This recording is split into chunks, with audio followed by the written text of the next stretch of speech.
Russia today is the largest country on Earth, and one of the most influential in human history. Despite this, the earliest origins of this massive nation are often neglected. This is certainly not for lack of interesting stories, as the cast of people that feature in early Russian history are nothing short of colourful. Welcome to our first video in our series on the history of Russia, where we will cover the ancient origins of this most enigmatic land. By the way, a quick aside, I'm Devin, the voice of Kings and Generals, pleased to meet you, and this time the video is sponsored by me. I actually made a turn-based tactics video game called Godless Tactics, and it's out now on Steam. You can explore an exotic future scenario, pick your own path through an open world of strategic choices, and use a teamwork-focused tactical battle system to resolve your fights. If you're into strategic thinking, do me a favour and go check it out. Link in the description, or search Godless Tactics on Steam. Search it in YouTube to find a walkthrough and see all the details first, if you like. For millennia, the grassy plains of the Ukraine and southern Russia, the Ponto-Caspian steppe, had been inhabited by a diverse caste of hardy nomadic people thriving along the Don, Dnieper and Volga rivers. The first written accounts of this land date back to classical antiquity in the 7th century BC. During this time, the steppe was dominated by various tribes of Iranian origin, the most prominent being the Scythians and Sarmatians. The ancient Greeks, who had a smattering of cities along the shore of the Black Sea, recorded stories about the nomads who lived to the north. Herodotus relates a tale that claims the Scythians were born of a union of the demigod Hercules and a serpent woman. Meanwhile, the Sarmatians were known for the legendary strength of their women, and therefore were considered a product of mixing between the Scythians and mythical Amazonian warriors. More historically reliable accounts describe these Iranic pastoralists as a sturdy people who lived and died on the backs of their steeds, subsisting on horse milk and meat, while enjoying the pleasures of psychoactive herbs and undiluted wines. For centuries, their domination of the steppe would be near unchallenged, but further to the north, a young and ambitious tribe was finding its bearings. These, of course, were the Slavs. The true origins of the Slavs are shrouded in mystery. The earliest written accounts of their existence come from Roman sources. In the 1st century AD, the senator and historian Tacitus described a tribe he called the Venedi, a people who lived primarily along the Vistula River. Tacitus noted that they built homes, carried shields, and fought unmounted, distinguishing them from their nomadic Sarmatian neighbours. Dismissed as yet another barbarian people by the classical civilizations, the Venedi were most likely the progenitors of all of today's Slavic nations. For centuries, these Proto-Slavs were hemmed in by their powerful Celtic and Germanic neighbours to the west, and Scytho-Sarmatians to the south. This changed between the 4th and 6th centuries as a great migration took place, with the Huns and various Germanic peoples migrating into the borders of the collapsing Western Roman Empire. Broadly speaking, this enormous migration allowed the early Slavs to expand beyond their original homeland in all directions. By then, the Venedi had diffused into numerous distinct branching tribes. Some tribes crossed the Danube into Eastern Roman territory, seizing lands for themselves in the Balkans and becoming the forebears of the South Slavs. Some tribes ventured westward into the domain of the Avars. There they carved a home for themselves and became the eventual predecessors of the Western Slavs. Most important to our story are the tribes who went eastwards into modern Ukraine. The Scythians and Sarmatians, who for centuries had dominated the steppe, were weakened by centuries of war with the Goths, Romans and Huns. The Proto-Slavs sunk their roots into this unstable region, eventually assimilating the last remnants of these ancient peoples. While we know little of this eastern migration, it is evident that in the following decades, Slavic peoples would continue to expand across much of modern Ukraine, Belarus and central western Russia, intermixing with various clans of indigenous Finno-Ugrics and Baltic peoples, the ancestral cousins of Lithuanians, Latvians, Estonians and Finns. By 750 AD, the Eastern Slavs occupied land from Lake Ladoga in the north to the coast of the Black Sea. While they shared a common language and culture, the Eastern Slavs were not politically united, divided into many tribes that operated on complex kinship ties. They tended to avoid the high ground, settling along rivers and lakes where water was abundant. There they built strongholds with enclosed earth and timber ramparts, wooden walls and an external ditch. These bastions were often surrounded by various peripheral villages, which provided grain and livestock. Not much is known about the native religion of the early Slavs, other than that they held to a pantheon of gods resembling those of their Indo-European cousins. The most well-attested two of these is Perun, their god supreme, wielder of thunder and lord of the sky. His eternal foe was Veles, ruler of the underworld, associated with magic, shamanism and sorcery. There were of course many other deities, embodying fertility, fire and the passing seasons, among other things. Pagan Slavs saw their gods as being tied intrinsically with the untamed wilderness in which they lived, and built their shrines in oaken groves. It should be noted that early Slavic society is reconstructed primarily through later Christian writers who looked upon their pagan forebears with disdain.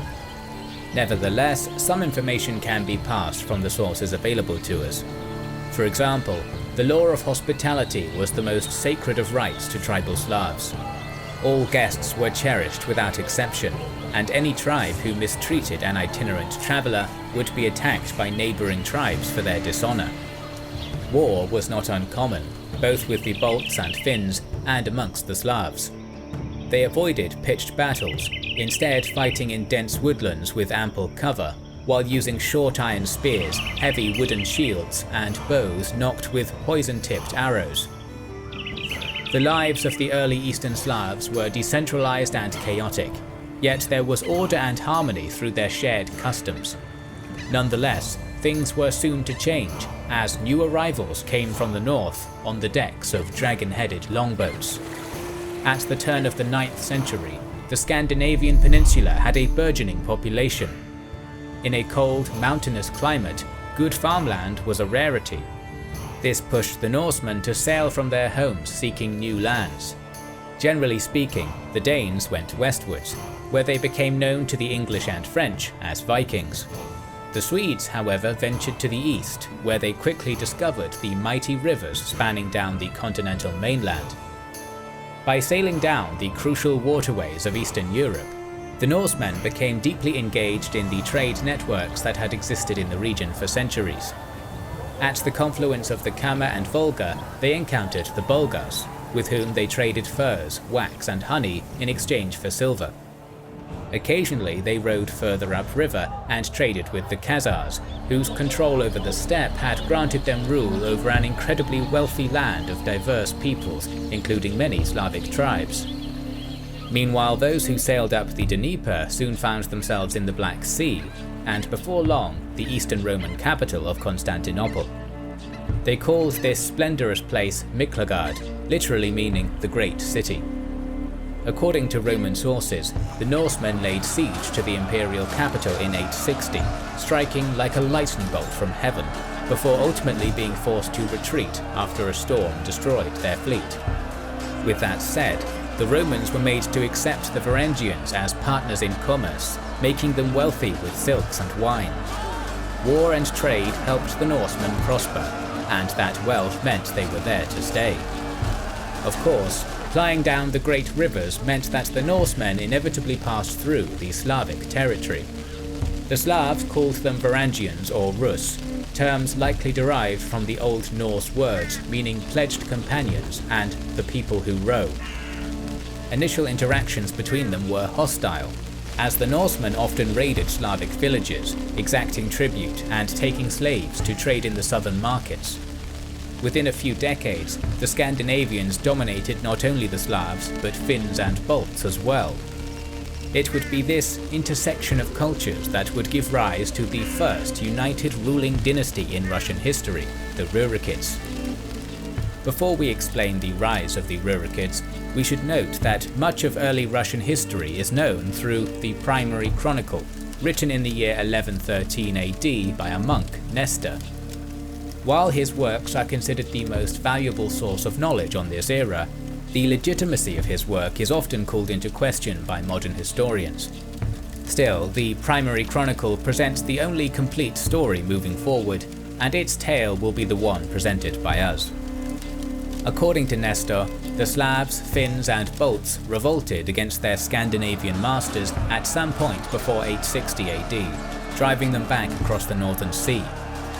Evidently, the Norsemen had been something of a stabilizing force in the region, for once they had been expelled, the Slavic tribes quickly devolved back into habitual warfare with themselves and their neighbours. The chronicle had this to say: "There was no law among them, but tribe rose against tribe. Discord thus ensued among them, and they began to war against one another. They said to themselves, 'Let us seek a prince who may rule over us and judge us according to the law.' They went overseas to the Varangian Ruses, and said to the people of Rus, 'Our whole land is great and rich, but there is no order in it. Come to reign and rule over us.' The prince invited by the Slavs was named Rurik. Promptly accepting their offer, he settled amongst his new people in 862. Rurik established his capital on the Volkhov River, likely on the site of an older Slavic stronghold. His city soon grew to become a prosperous hub of riverbound trade, and became known to the Slavs as Novgorod. For 17 years, Prince Rurik worked to stabilize his realm, establishing laws and formal tributary rulership over the many native tribes of the region. He died in 879, leaving his realm to his kinsman Oleg. By all accounts, Oleg was the classic embodiment of a Viking warrior, an ambitious prince who sought to expand his lands through conquest. To that end, he turned his gaze upon the Great Khaganate to the south. Ruling the crossroads of an international trading hub, the Khazars were naturally tolerant of the many tribes and religions in their domain. In one of history's more peculiar twists, the Turkic rulers had even converted to Judaism. Among their tributary subjects were the majority of the Eastern Slavic tribes in the south. For centuries, the Khazars prospered in their steppe land. Oleg, however, was not a foe to be trifled with. He had all the tribes of the north united under him, and commanded a vast army comprised of Norse, Finnic and Slavic warriors. According to Nestor, Oleg sailed his army up the Dnieper River in 882, seizing the towns of Smolensk and Lubeck en route. Before long, they arrived upon the wooded hills of Kiev, an ancient outpost most likely founded by Eastern Slavic migrants as early as the 5th century. By the time of Oleg's arrival, Kiev was a vassal of the Khazars and was ruled by the Norse warlords Askold and Dir, who evidently were the ones behind the Varangian attack on Byzantium back in 860. Oleg is said to have confronted his fellow Norse rulers, decrying them boldly, saying, "You are not princes, nor even of princely stock, but I am of princely birth." Askold and Dir were promptly slain, and Oleg took firm control of Kiev. He was quick to see the value of this town. Kiev was surrounded by fertile soil, and its position along the Dnieper River gave it the potential to be a heart of trade and commerce. Oleg declared himself the Prince of Kiev, and decided it would be from there he would rule the rest of the realm. Soon he ventured on, wresting more Slavic tribes from Khazar control. By 885, the prince had united the vast majority of the Eastern Slavs under his rule.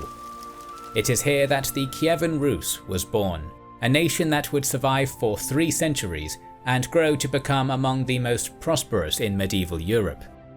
Kiev was its grand capital, from which the descendants of Rurik and Oleg ruled as princes of the Rurikid dynasty.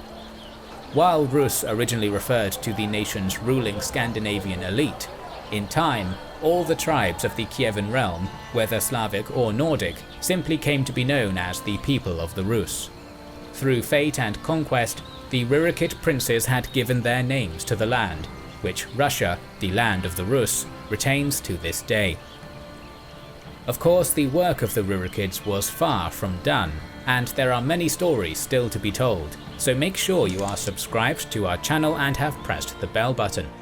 We would like to express our gratitude to our Patreon supporters and channel members who make the creation of our videos possible. Now you can also support us by buying our merchandise via the link in the description. This is the Kings and Generals channel, and we will catch you on the next one.